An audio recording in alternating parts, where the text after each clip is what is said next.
Well, Grant, coming up to the last game of the season, a perfect opportunity to look back and assess it, really. How do you feel it's gone generally?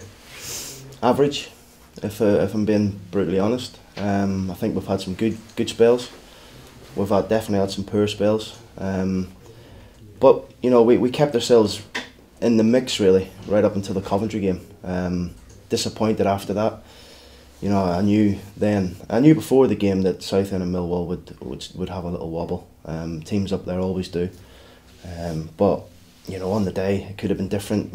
Had we had taken the penalty and scored the penalty, I'm still having nightmares over it, really, of that penalty miss, because I knew we'd have won the game if we'd have scored the penalty. But it is what it is. It's been a big learning curve for myself. I've learned a lot about myself, my staff, my players, and the football club in general, really. So it's all good for next season. I'm really, the season's not finished yet, but I can't wait to get started again next year with a fresh approach and hopefully try and go one better.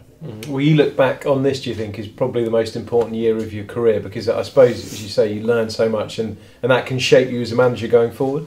Of course, yeah. I mean, it's, for probably, after the Coventry game, for probably, I would say, 4 or 5 days, I was proper low.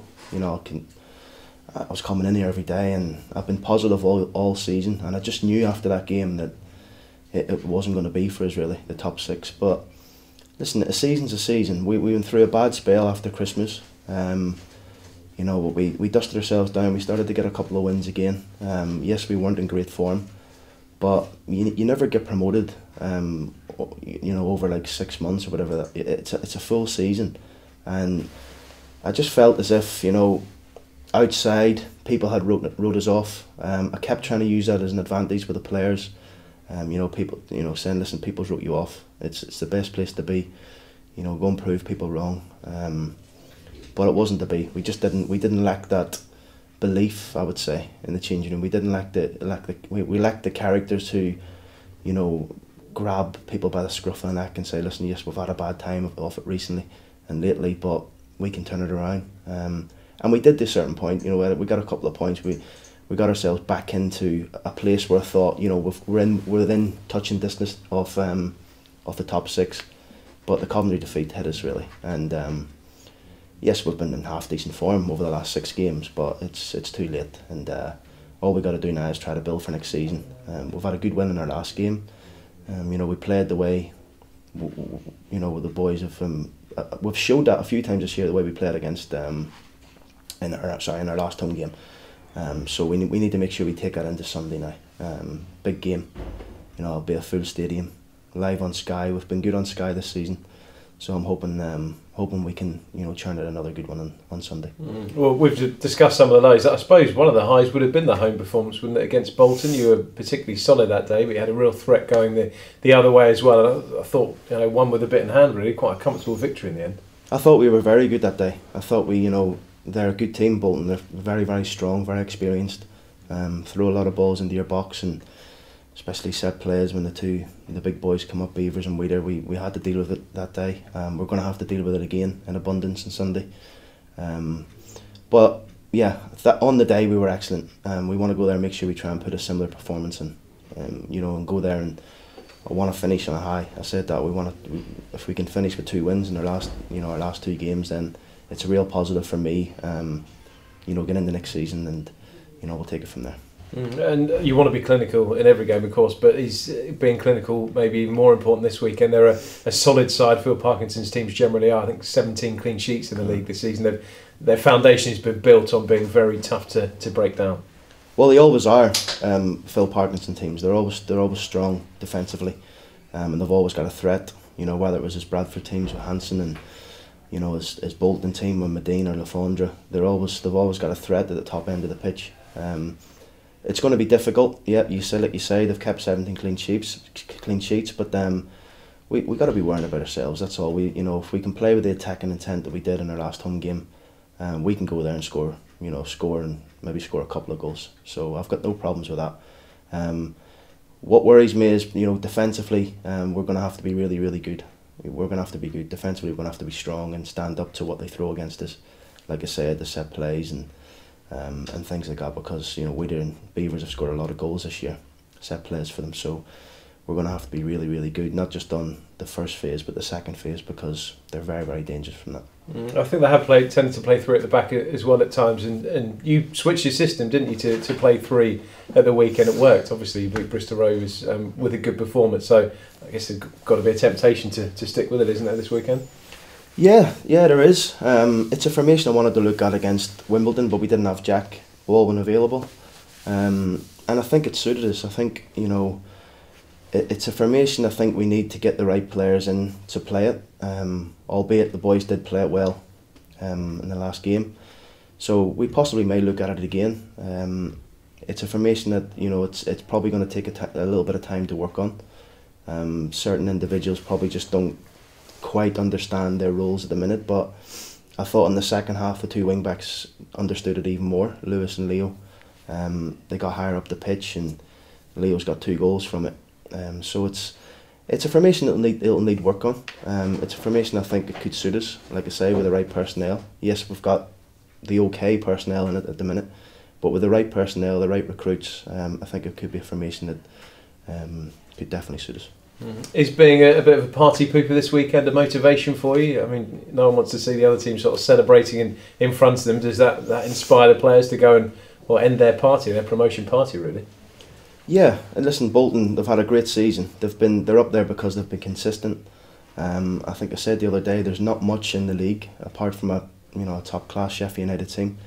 I think you've seen that all year where teams have beaten each other. We've beaten Bolton. There ain't much in it. The team who's a bit more consistent than the others are the ones who get automatic promotion, and Sheffield United, Bolton, Fleetwood are the 3 to stand out. So we want to go there and make sure we concentrate on ourselves. We want to go there and try and finish off the season with a good result. If that results a win, then brilliant. I've got full belief that the boys are looking forward to the game, and we'll go there and try and win the game, like every game. We ain't going there to lie down. We're going there to try and win the game. Yeah, because I mean, from the outside looking in, Fleetwood might look at it and think, well, Bolton are at home against a Peterborough side who've got nothing to play for. But obviously within the camp, that's just not the case, is it? You don't look at it like that. And I guess you've got a duty, haven't you, to Fleetwood and the rest of the teams towards the top of the league to go and put a show on and try and beat Bolton and end that party. We've got a duty to ourselves. That's the only duty we've got, not to Fleetwood or anyone like that. No disrespect to them, but we want to go there and make sure we do a professional job, and a similar sort of job that we did when we played them at home. That's what we want to do. It's live on Sky. The boys can showcase what they've got. They've done that already. We've got big players who perform live in the big games. I think you've seen that. And we want to go there and make sure we put a good performance on. If we do that, then we'll have the best possible chance of winning. Just going back to the discussion earlier on about what you've learnt the season as a whole. If we go all the way back to last summer and your signings, I think 8 permanents came in the summer. I think 4 of those had played 30 plus games this season. The likes of Inman's obviously been injured, difficult to judge him, but you'd view that, I guess, as a fairly good return, would you, with your business you did last summer? Players who have played a big part in the campaign. I think the same. I think, like you say, a lot of the signings have been a success. Some of them, haven't forced their way into the team, which has probably been disappointing. It's some of them's been a success. Some of them haven't just stepped up to the mark. That's the truth, really. In the summer, when the season finishes next week, I'll be busy for the next month to 6 weeks trying to recruit in the right players. I've already made contact with 3/4 players who are quite close in terms of where we want them to be and where I want them to be. So hopefully we can try and get them done sooner rather than later. But it's important that we get the recruitment right. I feel as if the way the season's gone, I felt as if if we had a few more characters, in terms of people who have been there and done it. I'm not necessarily talking about experience, but people who have got that little bit more extra, a little bit more drive in them. We could have got to the top 6, and that's the most disappointing thing of the season, really. So I'll make sure the boys who come in have got that drive and that real desire to win and work hard and push each other into changing them. And I think this may well be one more for next week, but I think Bostwick won sort of plenty of the awards. I think Luke McGee won Players Player, but I think Bozzy won everything else. And we've talked about his situation before. He's got a year left after this one. Does that continue to be a priority, trying to sort out his future? He said to us last week that he loves playing for the club, would be keen to sort of extend his stay. Well, listen, it's not only Michael Bostwick who's got a 1 year left, and I keep getting asked the same question about Michael Bostwick. There's probably 7 or 8 players who've got 1 year left. So not only Bostwick, there's the others who we need to sit down with and have a chat with, whether they're going to be here or they're not. You know, it's that them meetings will take place next Monday and Tuesday. Everyone will be clear on what I'm thinking and what I thought of their season and whether they're going to be here or they're not. So, like I say, it's not only Michael Bostwick. There's probably, I think there's a list I've got in my office about 7 or 8 players who've got a year left. So I've made decisions on them all. I just don't want to have a chat with the players now because I like to do it properly. We've got 1 game left. I need everyone focused on the Bolton game first and foremost, and then by Monday and Tuesday, players will know where they are. Mm-hmm. And injury-wise, you're still in a situation where you've got all the likes of Guion and Tafazoni, obviously Jermaine missing, and Tafazoni in particular won't be risked, will he, last game of the season? Possibly won't risk it to him to start the game, definitely not. But they're both champing in the bit. They've both been training. They'll both travel to Bolton. Whether they sit on the bench or not, I'll make a decision over the next couple of days. But they are both chomping at the bit. Taff is feeling a bit better now. He's had a little rest and recovery, and he's feeling good. So whether I risk him or not, I don't know. We'll see. But they are both fit, which is good and a big plus for us. Would there be a real decision to make about Guion and Tafazoni, whether they could start the game? Possibly, yeah, there is, yeah. But for me, the likes of Andrew Hughes and Lewis Freestone, who possibly you could say you could bring Guion and Taff in for, have been excellent. So one thing I've done this season, if you've performed and you perform well in the team, you keep your place in the team. So listen, if it was a playoff final or a playoff semi-final, would I bring Taff and Guion in? I don't know, because we're not in that situation really. So it's a situation with them two where we need to make sure that both of them are right for next season, because they're huge players for us and 2 successes in terms of the signings, like we said in the summer. So they've been excellent, and I'm pleased that both of them are fit again. Is Guion ahead of schedule or just about on schedule? I think he's just about on it. We could have risked him last week and Taff possibly, but we've given him another week.